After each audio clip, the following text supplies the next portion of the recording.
Welcome, everyone. My name is Dr. Kyle Mox. I'm Associate Dean for National Scholarships at Arizona State University. And today, this is part two of our ongoing Fellowship Fridays in February series. I couldn't resist a good alliteration. So apologies if you're at our first one and had to hear that joke once before. So today, as the front page of our presentation indicates, we're going to be talking about gap year opportunities. And I put the ironic quotes around there because that's a term that has a supposed meaning, but we'll unpack that a little bit. So so a lot of what we're going to talk about here doesn't necessarily fall under the umbrella of National Scholarship Advisement, and these aren't all programs that we work with, but this is part of a larger genre, if you want to call it that, of opportunities, awards, internships, things like that. So when we're talking about gap year, I used to not like that phrase because to me, it doesn't have the same meaning as, say, a bridge year, which indicates that you're trying to get from one side to the next, right? But the idea of a gap year is that it is something intentional, substantial, like you are growing personally, professionally, academically. It's an experience. It's not just more school. It's not just travel. It's a combination of professional development, intellectual development, personal growth. And it's something that's happening right after you complete your undergraduate studies. So, we finish, we've got this plan in place, we're going.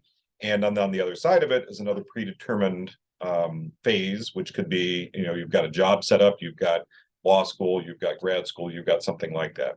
So the idea of a gap experience is that people usually say a gap year, but it's a year between finishing undergraduate study and it's before you start something else. Fairly common outside the US. In the UK and much of Europe, they do a gap year between secondary school and college. And that's something I really think would be great for American students to do as well. But this works very well in addition. And so these are all programs that are, fit within that category of, heavy duty experience right after graduation. They are limited in time. So meaning that they only last for the most part. I think everything we talk about here lasts a year or less, and so this would be a great way to fill a time between this opportunity that you're in now, study at ASU, and your next opportunity. So why would somebody want to do that, right? Why not just get to work? Why not just get on with it? Well, I think there's a lot of good benefits, right? There's first and foremost, you can use this opportunity to enhance your clarity about what it is you're trying to accomplish in life, and clarify your goals and objectives, and help you develop a sense of purpose. Maybe this gap year experience would help you pick up a new skill set that isn't either you didn't have the opportunity to gain while you're in college, or is not the sort of skill set that's easy to gain while in college. And just an opportunity for you to focus on you without having to worry about the rat race of due dates and papers and things like that, that you can focus in on living in another country for a year, which would really enhance your maturity and independence. A lot of times, particularly if we're going outside the US, you develop cultural awareness or cultural interaction skills, which are essential to a lot of careers these days. So, and it can also add as a little bump to your resume. You got, most of everything we're talking about has some sort of merit competitiveness to it. You have to apply, you have to get selected. And so if you are selected for these programs, one, you get that prestige that goes along with it, but two, you also become a stronger candidate for other things. So maybe in your gap year experience, you don't have the next thing predetermined, but instead, you're going to decide that while you're on your gap year, right? Point is, we want you to have an idea of what's waiting for you on the other side of this experience. And for a lot of us, honestly, this could be a window of opportunity to pursue something you might not have the opportunity to later. As you get a full-time career, as you start taking on financial responsibilities, as you start taking on spouses and partners and children and pets and things like that, your freedom and flexibility does get limited.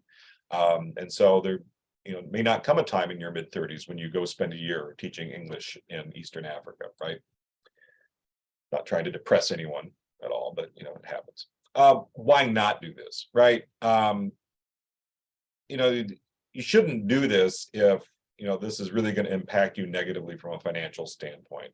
You shouldn't do this because you want to get some free money, because you're not going to profit from any of these for the most part. You're going to profit personally, but it's not like salaries are going to be huge here.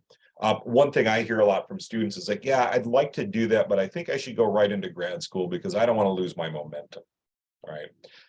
Which for me is one of the worst arguments for going to graduate school there is, right? If taking a year off and going to do something cool is enough to knock you off of that rail, then you weren't really that motivated to do graduate school anyway, right? I wholeheartedly believe that you should do graduate study in graduate school or professional school or whatever you want to call it. You should do that when and only when and if you are highly motivated to do that. You will find your success and what you'll get out of the experience will be so much better if you're actually motivated. So I've talked to a lot of students like, yeah, my mom says I should just go on and get my master's in political science because before I lose steam. Like, I would say step away from it, rebuild that steam, and then get back to it, right? I've done it both ways, I'll be honest. I went directly from undergrad to an MFA program without a gap in between, and it had its benefits, but mostly I would say it had things I would rather go differently. And I took 5 years off before starting a PhD. And when I did the PhD, I crushed it, right? Because I was just very motivated, focused, much more mature and organized, right?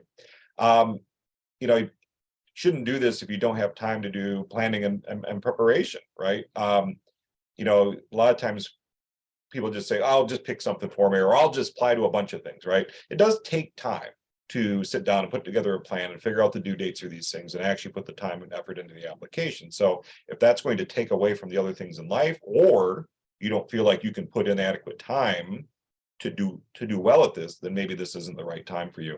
And the absolute worst idea for doing a gap year experience is like, you really just can't think of anything else to do. It's like, I have no idea. So I guess I'll do a Fulbright, right? That's going to be a really convincing application. Like, why are you applying for Fulbright? I don't know.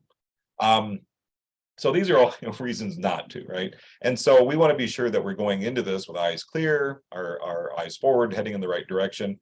And do think if you have student loans, what are the grace periods like? Are you losing out on graduate fellowships? Are you losing out on the opportunity cost of a good paying job even? And are you fine with that? So as we get started thinking about this, and this presentation is great for sophomores and juniors, and if you're a senior, it's not too late. I mean, you don't have to do a gap year right walking off the graduation stage, but I think it works really well, particularly for our juniors who are now just starting to think about, okay, next year I'm going to be making my applications for my gap year experience. So before you get started, think about, why do I want to do this at all? Was I on the reasons to do it list, or was I on the reasons not to list, right? What's pushing this desire? What's missing in life? What do you want to get out of the next chapter? And then think, what defines success for you? Are you looking for new and improved skills? Are you looking for soft skills that you didn't acquire while a student? Are you looking for hard skills that you didn't acquire while a student? Do you just want more life experience? Do you just want to get out there and see the world a bit more? Or, do you want something that says, yeah, I did a project, I accomplished something, or if you're more Zen-like about this, right? Then you need to start sketching timelines, saying what's on the other side of this. And again, all of the things we're talking about today are things that are about 1 year or academic year in length. And so you should have a plan for what's the exit strategy from this. That's what I kind of like about these. You're not going to get stuck doing them, right? You're not going to get stuck doing a Fulbright because your time is up, right? Your 10 months is up. You have to go home on to the next thing. So thinking about what other obligations you have waiting for you and what do you need to take care of between now, the application deadlines, and when you depart, and so on. So a really good exercise to do, and in the past we've done this in small groups, but I would encourage you to do this on your own over the weekend.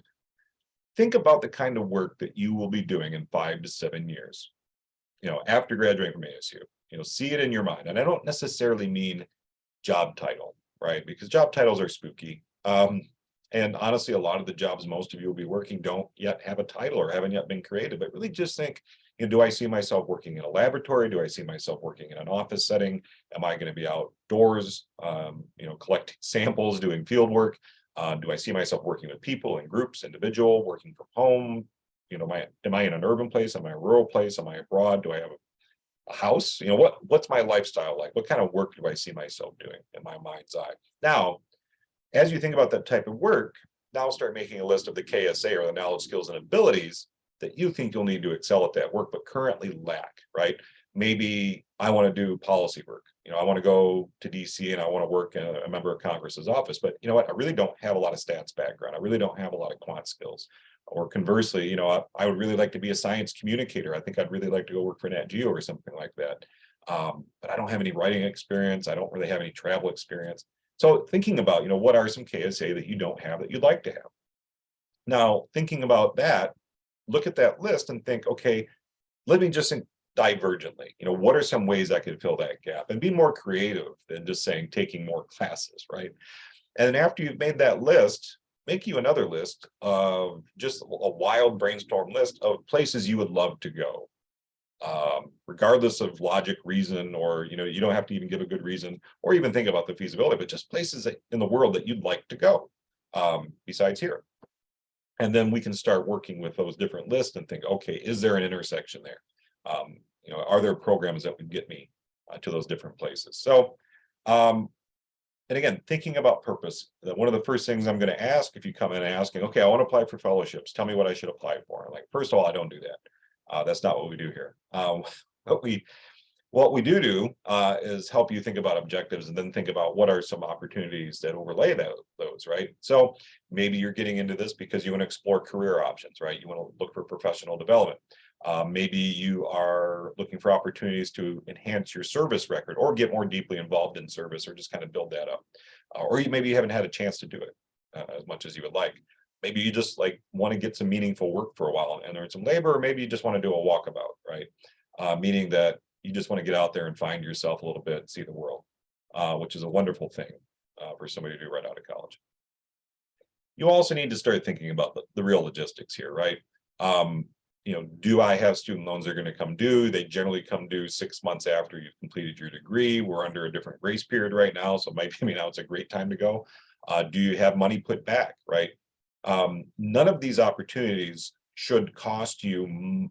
There are a couple that do have a fee, but none of these are going to cost you money to do, right? They're going to provide you resources or stipends, but it might not be a lot, right? Maybe your standard of living is a little higher. Do you have money put back? Are you fine giving up that job offer, right? Are you fine deferring and thinking, would I give away $70,000? Right? Is that worth it to me to do this? And I'm not trying to talk you out of things, but deferred income is the same as money, given away. And then think, should I apply for graduate school before I go? Should I apply to med school or law school or whatever I'm going to do? And then, or should I do it while I'm doing my gap year, which has its own logistical issues. Applying to medical school and doing all your interviews while you're teaching English in Asia is going to be complicated, right? A lot of times you can apply for your next thing, and then if you get offered admission, request a deferral, right? And this is what I recommend for a lot of students coming out of high school. You can apply to university and then defer your admission, right? And go do your gap year. We can do the same, and it's even easier with grad school. Med schools and law schools, a little dicier about it. A lot of times they'll work with you, especially if you've got a really cool opportunity ahead of you. Like, hey, I want a Fulbright. Can I enter next year? I'm going to go teach English in Bangladesh. Can I do that? And most of the times they'll work with you. Grad schools usually do as well. So that's a question I get a lot. And then, is my health insurance taken care of? Does this opportunity provide housing and travel coverage? And then do I have any other logistical limits in my life right now? Responsibilities. I don't want to call them limits, but do I have loved ones I need to take care of? Are my people in my family going to be okay with this? Is my dog okay with this, right? So, all right, well, let's talk about some specific opportunities. Now, I said I'll pop it back in the chat again, and this is just a handout that we have that lists a lot of these, goes into greater detail. So I'm not going to go into depth with a lot of these, right? I'm just going to point out a few that I think are worthy of note. There are a lot of gap year opportunities in government and public policy. They want to get young people involved in government service. So, one at the top of the list here is the Congressional Hispanic Caucus Institute Public Policy Fellows Program. There's Balthazar, who has won a couple of awards for our office. He's actually somebody good to stalk on LinkedIn because he's actually the Phoenix chapter alumni, CHCI alumni chapter president for the Phoenix region. So if you want to get involved in that, just talk him on LinkedIn and tell him I sent you. I can put you in touch with him as well. The Coro Fellows Program, another really great policy program, and the White House Fellows, you can do that. You can do a White House internship while you're in school, but you can also do this fellowship program once you're just out. The Gaither Fellowship Program, you'll notice I indicated, is one that requires ASU nomination. And there are a handful of programs I'm going to mention that require you to apply through us. We can nominate 2 people per year for that. And essentially, you're going to work as a junior research fellow for the Carnegie Endowment for World Peace. Really cool gig, right? If you're somebody that's interested in doing international relations, policy analysis, stuff like that. There are a lot of nonprofit organizations, advocacy organizations that sponsor, and federal agencies that sponsor opportunities for social justice and public service. AmeriCorps is a pretty obvious choice, right? This is a federal program. We've had people apply for this Emerson National Hunger Fellowship, and it's not exclusively limited to people who are interested in food scarcity. It has broader emphasis on poverty and poverty studies. The City Year is that's a cool program where you're doing sort of more municipal policy work. HIA, Humanity in Action, we've seen an uptick in interest in this. Carolina, who you see here, actually got in as a John Lewis Fellow. And essentially what you're doing is you're doing whatever it is that you were doing. In her case, she was off doing a Fulbright, but you're also at the start, at the end of your fellowship period, you are meeting with the other Humanity Action Fellows, and you're conducting a humanitarian project, right? So she produced a podcast, and so I think you can read about her stuff on the HI website. So again, good opportunities for those people that are into justice studies, social advocacy, things like that. A lot of good opportunities out there. Teaching is another category where there are a ton of different awards. And the good news is most of these programs do not require, nor do they expect you to be an education major or have a teaching background or anything like that, right? So New York City has its own program for this. A couple of other cities have their own teaching fellowships. Teach for America is a really obvious choice. ASU is actually one of the nation's top producers of Teach for America recipients. We're usually in the top 5. In many years, we're the top producer. And so we have a good recruiter. I'll share her information in a while. We have a lot of great alumni here, and the national or the regional offices here in Phoenix as well. So we do a really good job prepping people for Teach for America. And so there's even student ambassadors on campus I know that would be happy to talk to you. It's not something we advise on, but there are a lot of resources here. And then if you want to teach abroad, there's tons of different opportunities. So these are various international programs that, are a combination of language study. And so like the Alpha Fellowship would be in Russia, maybe not a good time to go. American Scandinavian Foundation, anything in, Scandinavia to do research. Blakemore Freeman would be for study of Asian languages. So if you haven't had an opportunity to study Asian languages. CBYX is a new program, or a program that's new to a lot of our students. It's been around for a while. This is actually a Department of State program in partnership with, the German Bundestag and the US Congress. You get to spend time taking German language classes, and they'll actually at the end of your year put you into a professional internship. And I actually sit on the interview panel for this. It's a really great program.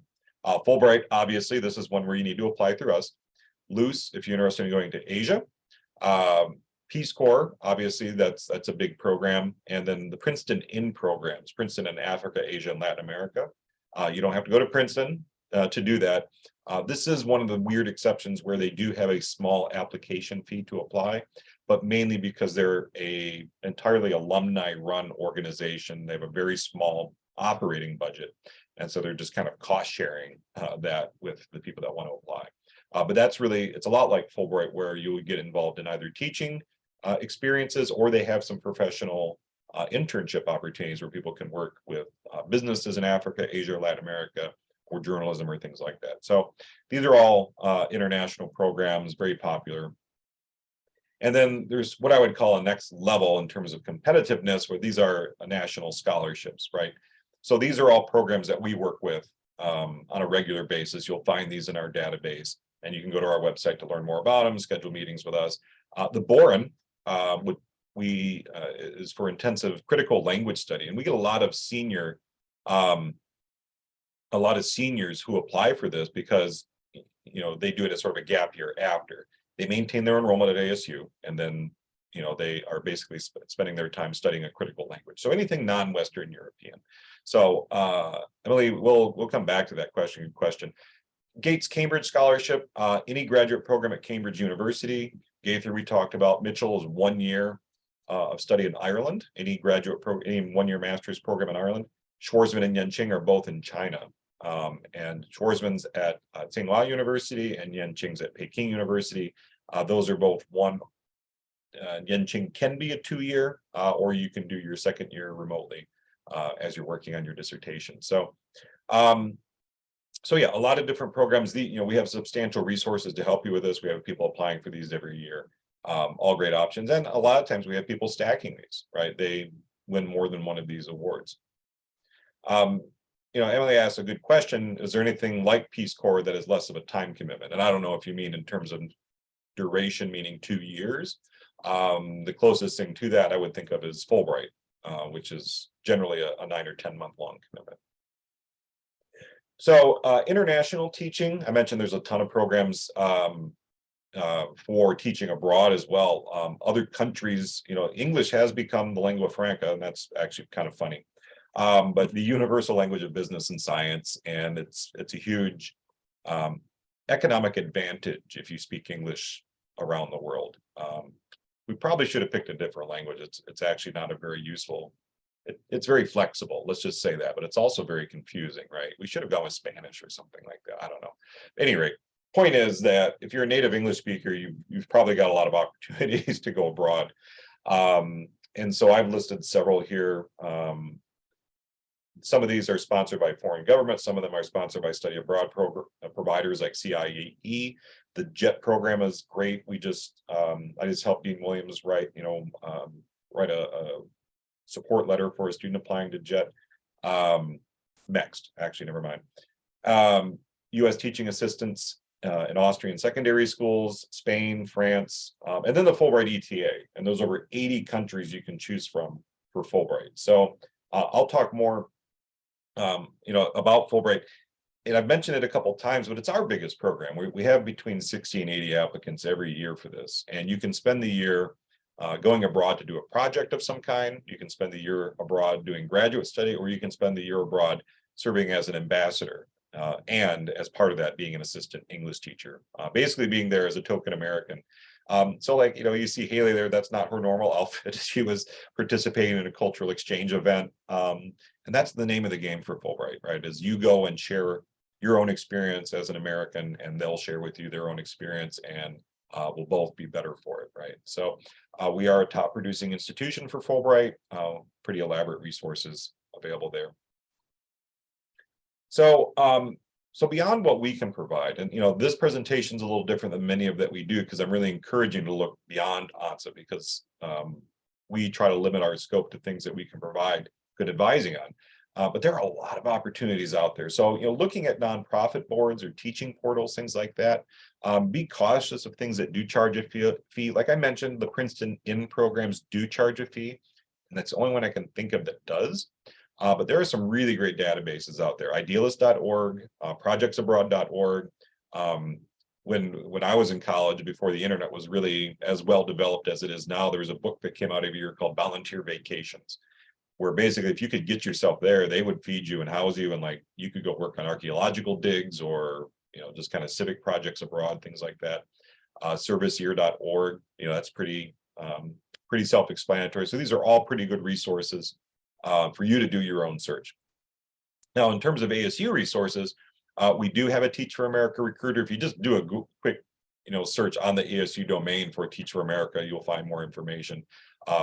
We do have a Peace Corps prep class at ASU where you can actually enroll in that, and through the process of that, really do a lot of the thinking and preparation you would need to do to be an outstanding Peace Corps applicant.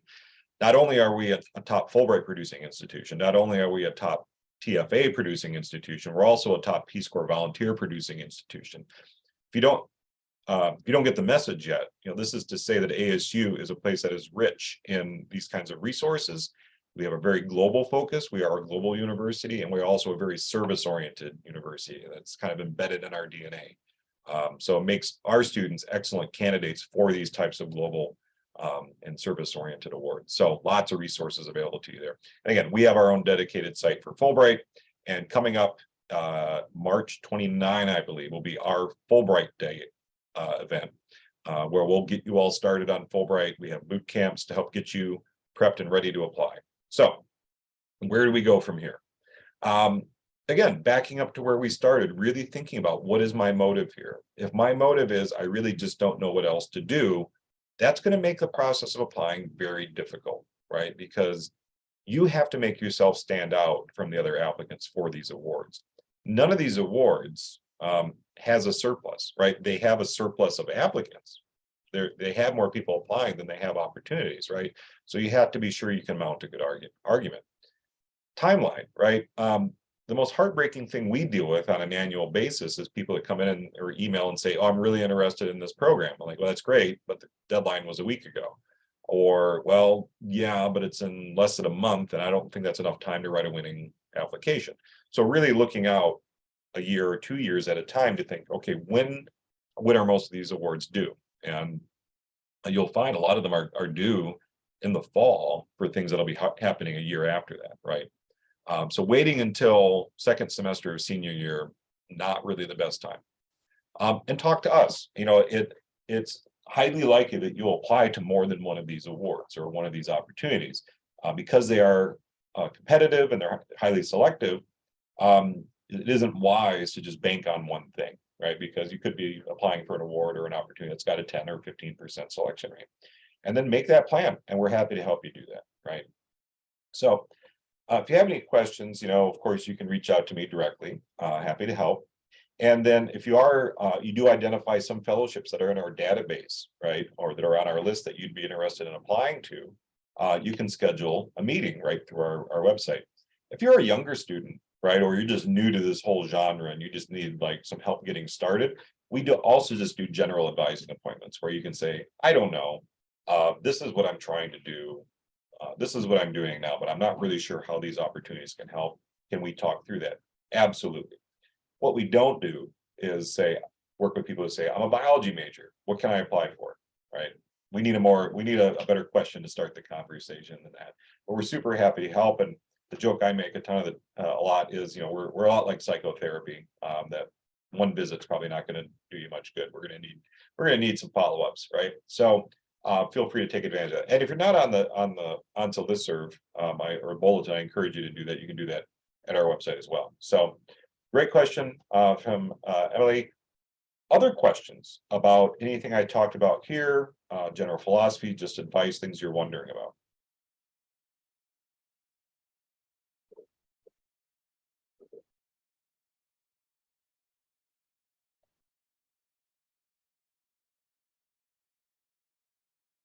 Good. Hard to read the room. So, well, as I mentioned, you know, if you have any questions, and if anybody didn't get that link, did anybody not get the link for the handout that I popped in there? It's right from our public Dropbox folder. So let me know if you didn't. I can pop it back. I'll just pop it back in the chat one more time just in case. I think everyone got a hold of it. So again, we'll be following up via email. And if you found this useful and you're interested to see where else we're going, we're also doing presentations on STEM fellowships, deep dive into awards specifically for STEM students. And then we'll be wrapping up with a deep dive into global awards. So awards that go into, will help get you abroad. So Piper asked a great question. Do we help with PhD application guidance as well? No, we do not. And not that we're mean, but our bandwidth, you know, really doesn't allow for that, because that's a pretty complicated conversation. We're happy to talk to you about it in general if you're just not entirely sure how to go. We do have a couple. We have 2 PhDs. Well, if you count our faculty associates, we have 4 PhDs and a PhD student on staff. So I'm sure we could talk to you about our experience. But if, you know, a lot of times people are seeking help with their PhD admissions essays and things like that, you really ought to be working with mentors in your field, right? Because unless you're applying to a PhD in English, I probably wouldn't be able to give you good advice, right? We have to know what this audience wants. And the best way to do that is to work with people who are already in that field. But we're happy to talk to you about the process, if this is the right thing for you to do. how this might work if you want to go abroad for a doctoral degree or things like that, how these fellowships work with a PhD timeline, and if there's awards that would help support PhD. Yeah, we're happy to talk about that as well. Good question. Cool. Well, hopefully we'll see you at an upcoming Fellowships Friday session. Also, if you go to the info sessions page, you'll see there's a ton of other stuff as well. There's things for graduate students. There's other more general sessions. Definitely the Fulbright Day event coming up in March is a great thing to check in on. And then, yeah, when you're ready to talk about something purposeful, do make an appointment, and we're happy to get you started. Like I said, best thing we can do is make a timeline rather than just try to rush through it and you know, a couple of weeks before the deadline, trying to throw something together. But great. You'll have a wonderful weekend. Study hard. Do the exercise I gave you, and have a great weekend.